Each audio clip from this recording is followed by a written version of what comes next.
বাংলার যুবসাথী প্রকল্পের ঘোষণা করেছেন মমতা বন্দ্যোপাধ্যায়। 15ই আগস্ট নয়, একেবারে 1 এপ্রিল থেকেই কিন্তু সেই সাহায্য পাওয়া যাবে। রেজিস্ট্রেশন চলছে। শুরুতেই আপনাদের পাশাপাশি দু জেলার ছবি দেখাবো, একটা জলপাইগুড়ি, একটা পূর্ব বর্ধমান, যেখানে যুবসাথীর রেজিস্ট্রেশন চলছে। তৃণমূলের সহায়তা শিবির রয়েছে জলপাইগুড়িতে, সেখানে বিজেপি যুব মোর্চার সদস্যরা তারা সাহায্য করছেন। খোদ পঞ্চায়েত প্রধান বিজেপির তিনি উপস্থিত রয়েছেন, যাতে ফর্ম ফিল আপ করতে পারেন সাধারণ মানুষ, যুবকরা খুব সহজে।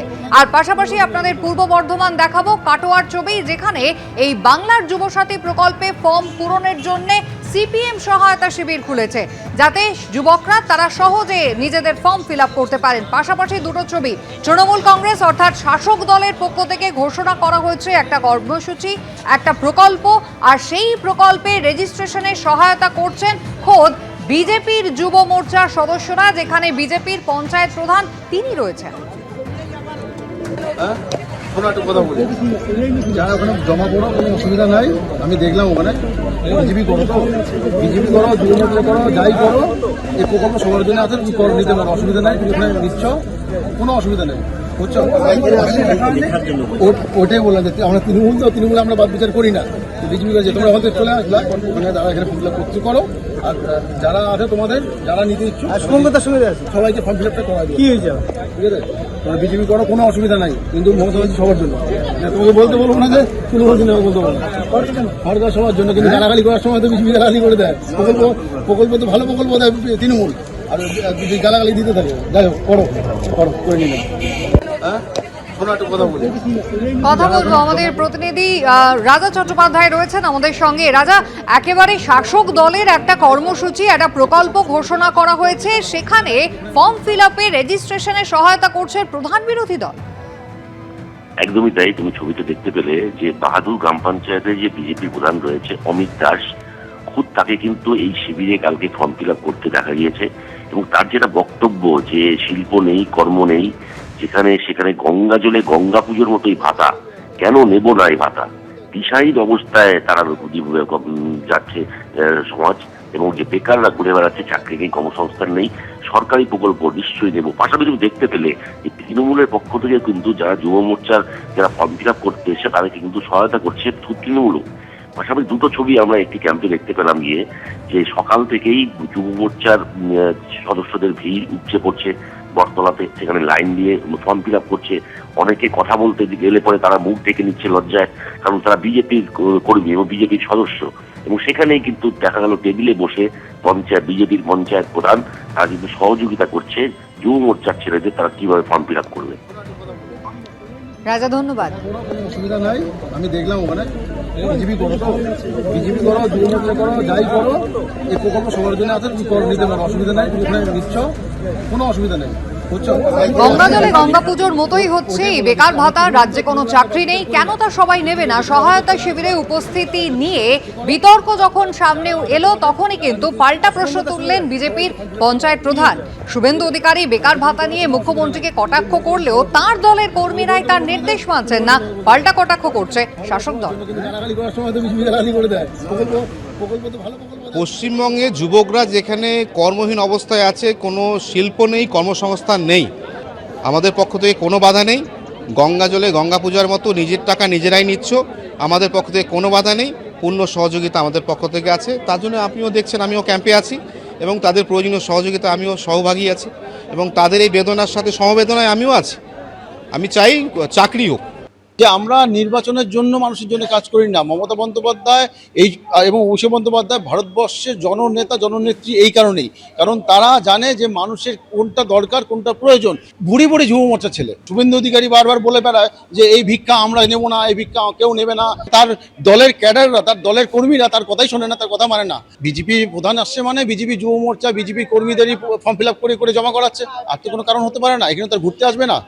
সারদা মামলা থেকে নারদকাণ্ড, এক যুগ পেরিয়ে যাওয়ার পরও এখনও চূড়ান্ত চার্জশিটই পেশ করতে পারল না কেন্দ্রীয় এজেন্সি।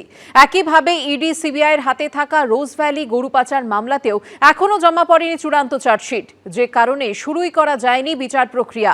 ইডি সময় চাওয়ায় সুপ্রিম কোর্টে যেদিন আইপ্যাক মামলা শুনানি ফের পিছিয়ে গেল, সেদিন কেন্দ্রীয় এজেন্সির তদন্তের নেপথ্যে ফের উঠল সেটিংয়ের প্রশ্ন, যা ঘিরে আরও একবার তরজা শুরু হলো রাজ্য রাজনীতিতে। একের পর এক দুর্নীতি, রাজ্য জুড়ে তোলপাড় ফেলে দেওয়া একের পর এক ঘটনা। কোনোটার তদন্তে ইডি, কোনোটার আবার তদন্ত করছে সিবিআই। কখনো জেল, কখনো বেল, গঙ্গা দিয়ে বয়ে যাচ্ছে জল। কিন্তু কেন্দ্রীয় এজেন্সির তদন্ত আর শেষ হচ্ছে না, তার ফলে বিচারও সম্পূর্ণ হচ্ছে না, শাস্তিও অধরা। 2014 সাল থেকে সারদা মামলার তদন্ত চালাচ্ছে সিবিআই, তদন্ত করছে ইডিও। সারদা মামলায় এখনো পর্যন্ত ফাইনাল চার্জশিট জমা দিতে পারেনি সিবিআই। সূত্রের খবর, গত 3 বছর ধরে সারদা কাণ্ডে সিবিআইয়ের মামলার বিশেষ কোনো অগ্রগতি নেই। একই হাল রোজভ্যালি মামলারও। 2014 থেকে রোজভ্যালি মামলা তদন্ত করছে সিবিআই ও ইডি। এই মামলাতেও ফাইনাল চার্জশিট দিতে পারেনি সিবিআই, ফলে শুরুই হয়নি বিচার প্রক্রিয়া। চূড়ান্ত চার্জশিট এখনো জমা পড়েনি ইডির তরফেও। 2016 বিধানসভা ভোটের মুখে নারদের স্টিং অপারেশন বঙ্গ রাজনীতিতে ঝড় তুলেছিল। 2017 সাল থেকে তদন্ত শুরু করেছে সিবিআই ও ইডি। এক্ষেত্রেও ফাইনাল চার্জশিট জমা দিতে পারেনি কেন্দ্রীয় এজেন্সি।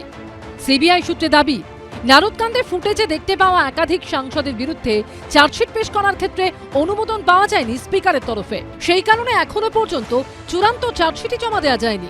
দিল্লির প্রহরীরা এই সংগঠনগুলোকে, সংস্থাগুলোকে কার্যত এলেবেলে করে দিয়েছে। অভয়াকাণ্ডে দেখেননি রাজ্য পুলিশের রিপোর্ট, যা অনেক বাজার গরম করেও সিবিআই এর পারলে প্রায় এক ইঞ্চি এগোতে পারল না। অপদার্থ ইডি এবং সিবিআই, দায় দিল্লিওয়ালাদের। একটারও নিষ্পত্তি হয়নি, কারণ কেন্দ্রীয় সরকারও চান না, কেন্দ্রের শাসক দলও চান না, বাংলার শাসক দলও চান না। সেই জন্য আমরা বারবার সেটিংয়ের কথা বলি। চিটফান্ড কাণ্ড বা নারদার মতোই কয়লা ও গরু পাচার মামলাতেও তদন্ত করছে দুই কেন্দ্রীয় এজেন্সি। গরু পাচার মামলা এই মুহূর্তে রয়েছে দিল্লির রাউস অ্যাভিনিউ কোর্টে। সূত্রের খবর, এই মামলায় চূড়ান্ত চার্জশিট জমা দেওয়ার প্রস্তুতি নিচ্ছে সিবিআই। কয়লাকাণ্ডে সিবিআইয়ের মামলা বিচারাধীন রয়েছে আসানসোল আদালতে। এই মামলায় বিনয় মিশ্রকে পলাতক দেখিয়ে চূড়ান্ত চার্জশিট জমা দিয়েছে সিবিআই। অভিযুক্তদের বিরুদ্ধে শুরু হয়েছে বিচার প্রক্রিয়া। তবে ইডির তরফে এই মামলায় এখনো পর্যন্ত জমা পড়েনি চূড়ান্ত চার্জশিট। তারা হাজার হাজার কেস করেছে, তার 99.99% কেস হচ্ছে বিরোধীদের এগেনস্টে, বিরোধী দল ইত্যাদি নেতা তাদের এগেনস্টে। কোথাও দেখবেন না ঠোস প্রমাণ থাকা সত্ত্বেও বিজেপির কারোর বিরুদ্ধে আছে। শুভেন্দু অধিকারী, তার বিরুদ্ধে কোনো কেস হয়নি। এরা হচ্ছে সব বেঁচে যাওয়া পার্টি, কারণ তারা বিজেপি। বাঘ যখন শিকার ধরে সোজাসুজি লাভ দেয় না, 3 পা পেছোয়, তারপরে শিকারের ওপর ঝাঁপিয়ে পড়ে। অতএব এই পেছানোটা দেখে যদি কেউ কেউ আনন্দ পায়, কেউ কেউ বিস্ময় প্রকাশ করে, আমি তাদের বলবো যে আপনারা ভুল চিন্তা করছেন। শিক্ষা নিয়োগ দুর্নীতি মামলায় কিছুটা হলেও এগিয়েছে তদন্ত। প্রাথমিকে নিয়োগ দুর্নীতিকাণ্ড ছাড়া বাকি সমস্ত মামলায় ফাইনাল চার্জশিট দিয়েছে সিবিআই। শুরু হয়েছে বিচার প্রক্রিয়া। নিয়োগ দুর্নীতিকাণ্ডে বিচার প্রক্রিয়া চলছে ইডির মামলাতেও। প্রকাশ সিনহা, সুকান্ত মুখোপাধ্যায় ও ঝিলম করঞ্জয়ের রিপোর্ট, এবিপি আনন্দ। এবিপি আনন্দ, এগিয়ে থাকে, এগিয়ে রাখে।